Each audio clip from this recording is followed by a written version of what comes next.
Hello, this is the Walking Pond Survey presentation for the Conserving Herefordshire's Ice Age Ponds project.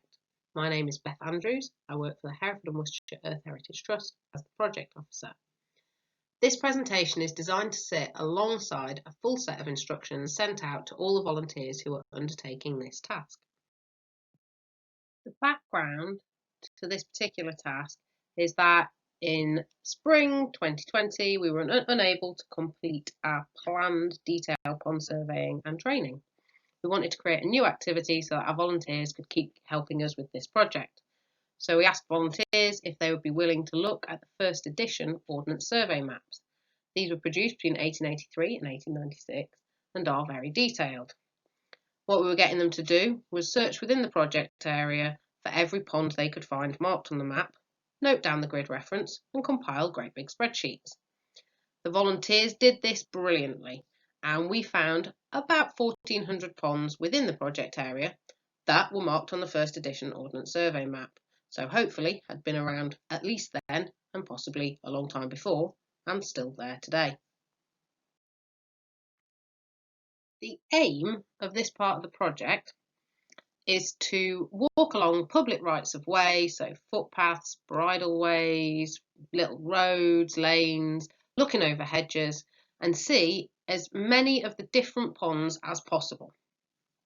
You're just staying on rights of way, you're not traipsing into fields, you're not trying to get to the edge of the pond, there's no sampling, you just want to look at them and find out how many are still there. We just want to get an idea of what proportion of ponds that were marked on the first edition are still present now, and unfortunately this will tell us how many were lost, and also get a little bit of an idea of what kind of condition they're in.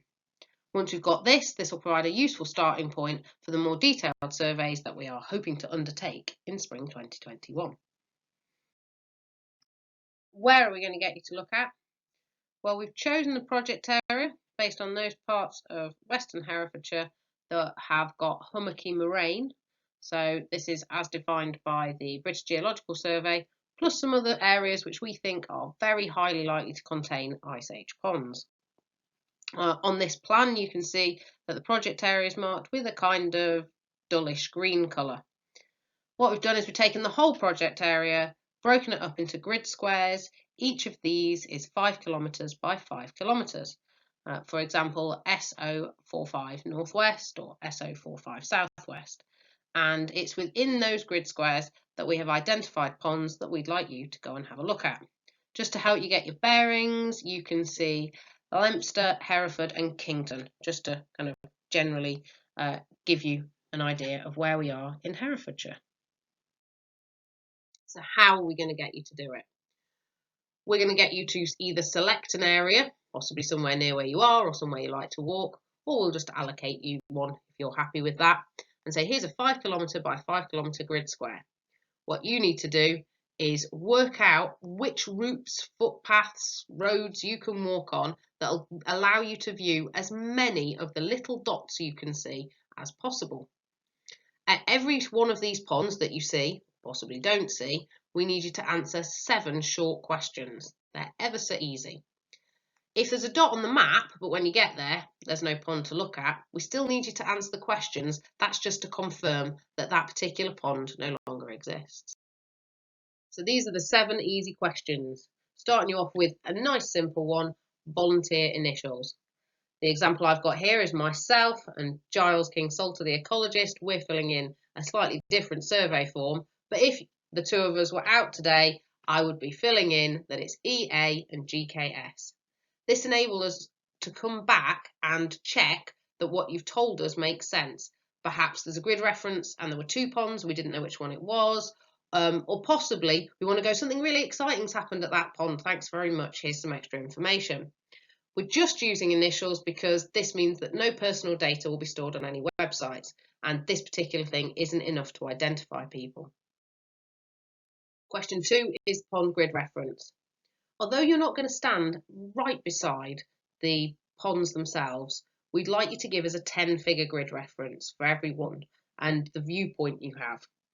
This can be found using free apps on your smartphone. There's GeoExplore or Grid Reference by Arthur Embleton, Or once you get home, you know where you were because you've got your map in front of you, you do a little dot on it. When you get home, you can use websites like Grid Reference Finder to work out the grid reference of where you were stood.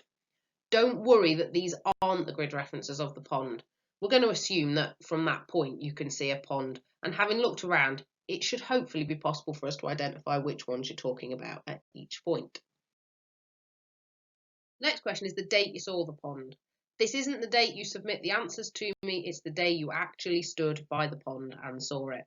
This is mostly because between summer and winter, or times of high rain and low rain, we get very different pond views. This particular example, you can see this funny shaped dead tree. In the depths of winter, the tree is completely surrounded. In fact, it's actually quite difficult to make your way around the edge of the field. However, in summer, you can see here the water barely reaches the edge of it, and huge parts of this pond are dry. So, next question is, was it on the map we sent you? There are 3 different symbols you might see. If you can see a little star, like one next to this red arrow, that means it was marked on the first edition as being a pond. If you can see a red diamond, like the one by the blue arrow, then this means it is marked on as a modern pond. We couldn't find it on the first edition, but one of our more recent data sets has showed it up. Finally, you might get one which is a red diamond with some little points sticking out, like the one you can see next to this green arrow. This means it was on the first edition and the modern data sources. Hopefully this means that it's a very old pond that's still there now. Handily for that particular one by the green arrow, that one's right by a right of way, so it should be quite easy to walk up to. However, there could be one where you're strolling along and you suddenly think, hang on a minute, I can see a pond, and there's no pond marked on our map. We would like you to tell us about these as well. So in that case, answer all the previous questions, and when you get to this one, say, no, there was no pond on the map. We didn't know about it before. It'll help us find new ponds. There are definitely examples where you can see ponds that we know are Ice Age ponds, so they must have existed when the first edition was drawn, and they didn't get marked on that, and they still exist today, and they aren't marked on that. So it is worth telling us about them. Question 5 is pond condition. This is a multiple choice question. We're just trying to get an idea of what it is that you can see when you find your pond. So it might be that there's no pond at all. You turn up, there's a dot in front of you, you think, well, there's no pond to see. So tick no pond at all. It might be that you can see some kind of reeds and things. It looks like it might be a bit wet, but equally it's definitely not a pond, and it doesn't particularly look like it might be a pond at any point of the year. So click bog or wetland vegetation. It might be that you think it fills up, but right now it's dry. This could be because no water's come up, or maybe there's a change. In this particular example, you can see that there's a dark brown patch, which obviously is normally covered in water, but currently dry, no pond at all.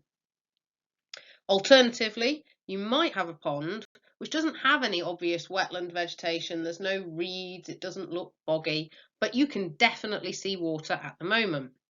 So this suggests that this pond might fill up seasonally, and it's wet now, but actually most of the time very dry.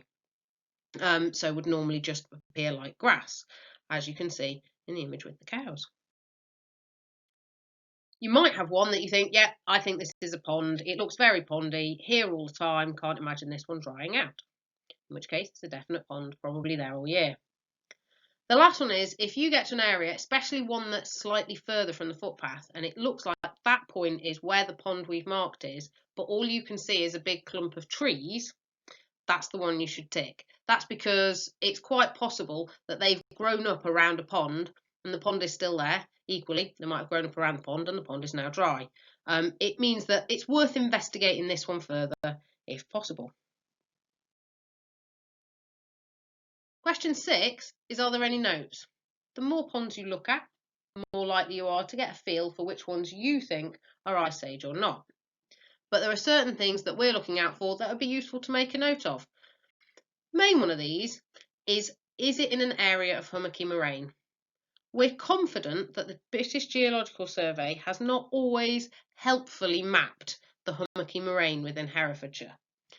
We know, for example, there are several places where it's definitely hummocky moraine, but isn't marked as such. So if you are looking at a pond and you see these gentle rolling hills, very subtle, think of a basket of eggs.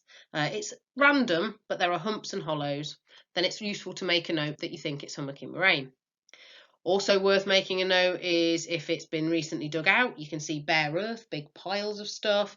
If it's a fishing lake and you see signs saying people fishing, if it looks man-made, if you can see cobbles on the bottom, a big fountain in it, or like this example, you can see a dam. Has it got streams coming in or out, or drainage ditches? Has it been altered? What this tells us is not that it couldn't be an Ice Age pond, but that there's a good chance someone digging it out in the past might have disturbed the base, and therefore probably not worth looking for peat. So how do you tell us about it? Well, there's two ways we've given it, depending on how you collect your data. You can either use an app or you can collect it on paper. So for those volunteers who have a smartphone or tablet, you can download a free app to record your answers. It's called Datascope Forms. The app has the questions we're looking for already loaded in, and you just click next after you've selected each answer. So there's a lot of drop-down menus. We've chosen specifically Datascope Forms because it is supposed to work even if you don't have signal. So once you've got the app, you fill it in. When you get to the end of the questions, it says, would you like to submit? You click yes, and it'll go, oh, you've got no signal. What you do is when you get home and you've got Wi-Fi or you're back in signal, you can ask it to submit any forms you've done. And it does work with more than one form. So you can fill in 10 ponds, say, and then when you get home, upload them all in one go. When you do this, we then get a big spreadsheet of all your answers. If you want to use the app, it's invitation only, so let us know the email address associated with your device and we send you a link. This means that the general public can't get hold of this data and they won't be able to submit it, which keeps it just for the project users. If you don't have a smartphone or prefer not to use it, you are more than welcome to fill the questions in on paper. We can email you a blank form or fill it in a notebook. There's only 7 questions and one of them is your name, so you shouldn't need to keep a note of that. What you do then is when you get home, you follow a link that we'd give you with your maps and instructions, which takes you to a Google form. Answer all the questions. So what is your volunteer initials? What's the date? Grid reference, all of those. And then at the end, click submit. It gets sent to us as a nice big spreadsheet, and then we can download all the answers. We know that we're sending you out into the real world, so we have to look at how we can keep you as safe as possible. We have designed this task to be easy. It really is just going for a walk, hopefully in some of the fabulous Herefordshire countryside. When we send you the maps, we'll also send you a more detailed risk assessment. What we want you to do is read and sign to say that you understand it, and then send us a photograph of it if possible. With risk assessments, the thing I'd say first and foremost is if you don't feel safe, regardless of why, stop. Go back, don't go through that field, don't walk down that road, cross that road or into that path.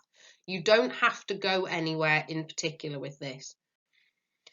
There are some specific risks that are worth bearing in mind whenever you're out and about. One of those is traffic. Anywhere with cars is already slightly dangerous, so please be aware of them. It's ever so easy to be distracted when you're filling in forms or looking at your phone or tablet. So especially when walking along roads, crossing roads, around farms, please be aware of this.